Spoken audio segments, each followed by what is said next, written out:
everybody doing? I want to bring awareness to something called court bond securitization process. As you see, that I have been studying securitization very extensively and been doing a lot of research. I found out that if you have a court case, this is something that is beneficial to you. That they don't even want a lot of people to know, but I'm here to break it down.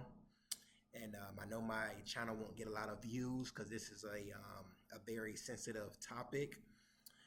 But did you know that the state already got paid off your court case? Yeah, they already got paid before you ever even before you even paid a dime. Yeah, they cashed out using your name and did not even tell you. I'm going to break it down for you. And this is just as far as the whole process, starting with the individual is charged or convicted in the court. So the promissory note or the true bill or the complaint is used as a promissory note or an instrument for the courts. But let me break it down.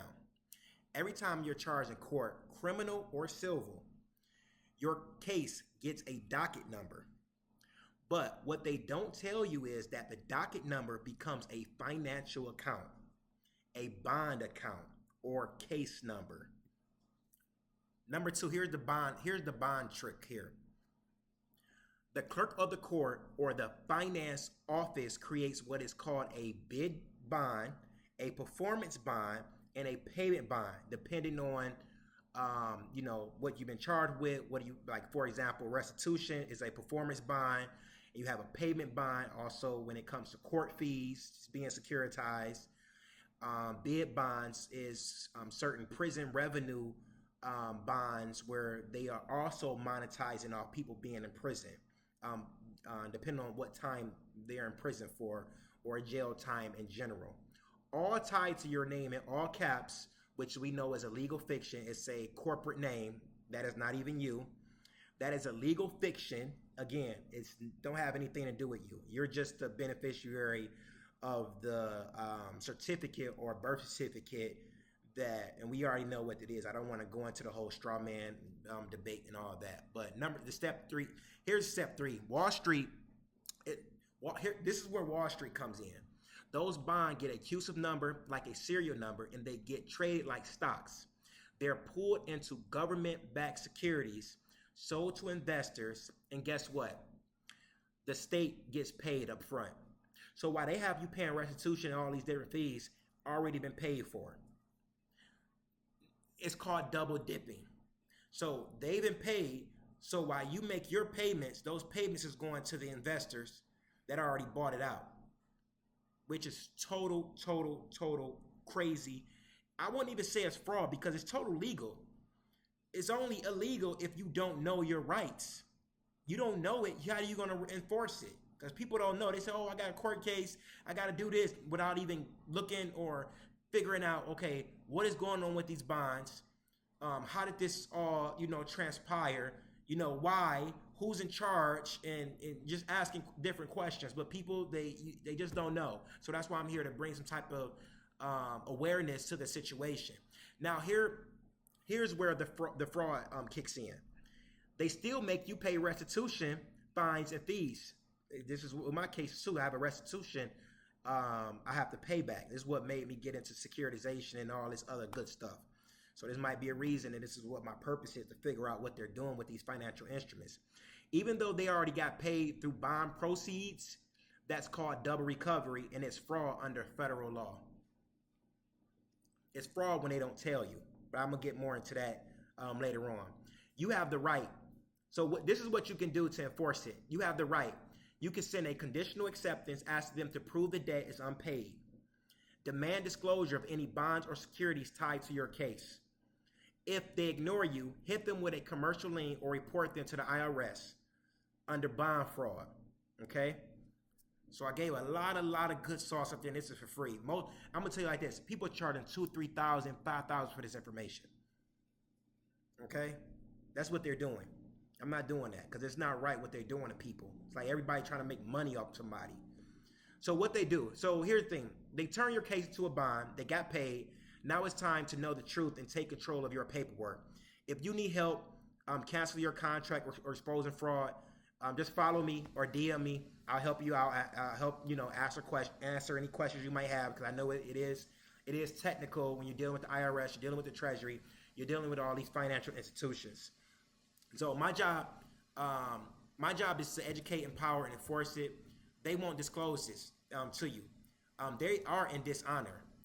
Secure rights before they sell your silence.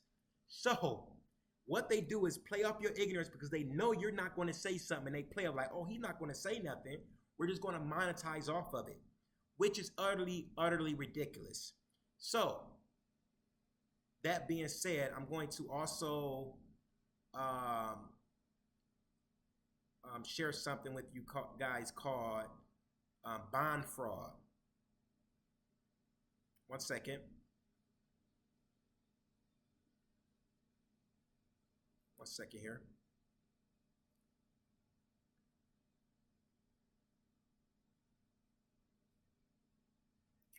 Okay, I found it. But what is bond fraud? Under 18 USC 872.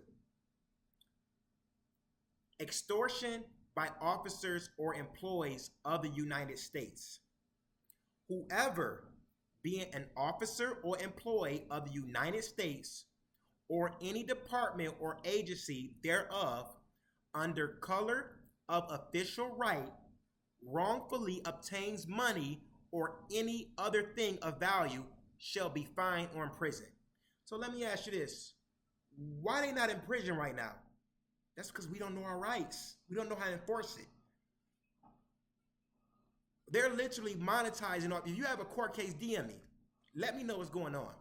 If you have any type of court case, any debt that you owe, whether it's commercial, resident, mortgage, DM me.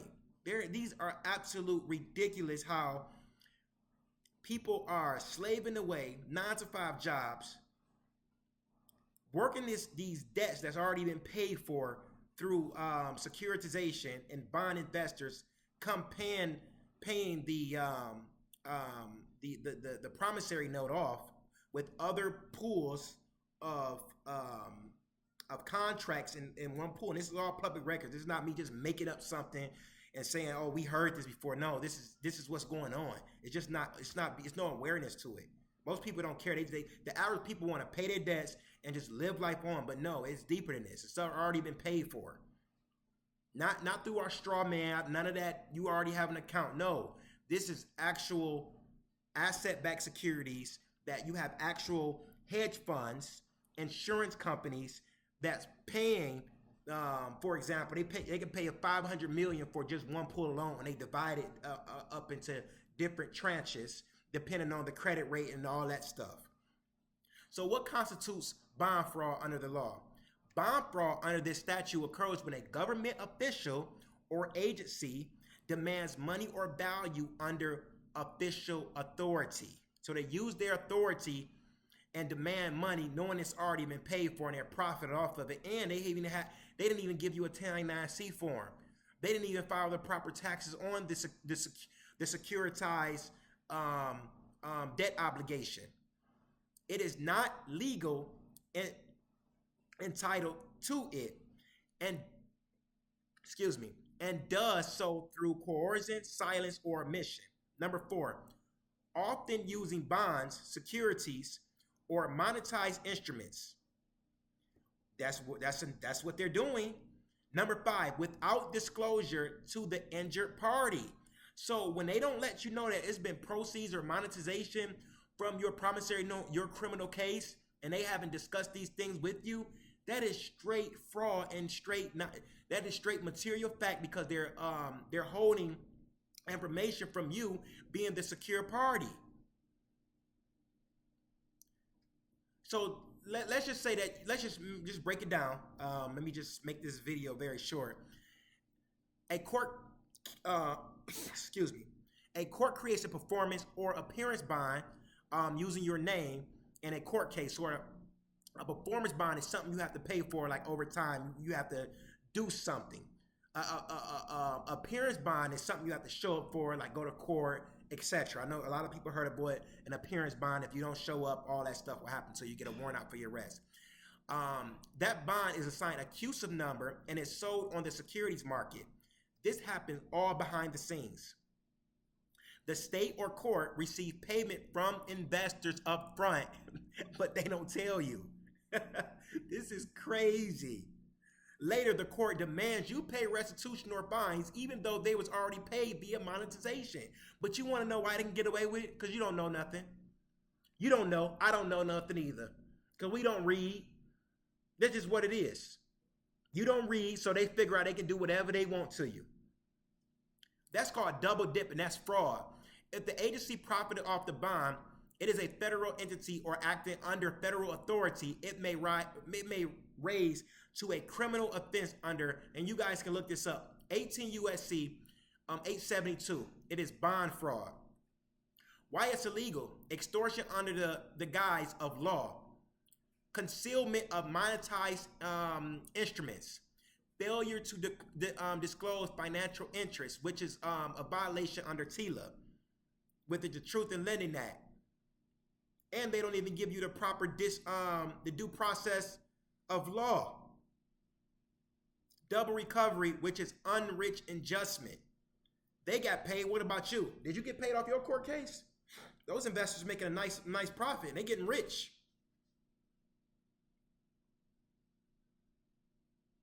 So yeah, I can make I can go into 3 hours with this video, but I'm gonna keep it short, sweet. Like I said, if you guys have any questions, concerns, like I said, I'm not charging. I'm not doing none of that. So just DM me, you got any questions, and talk to you guys on the next video.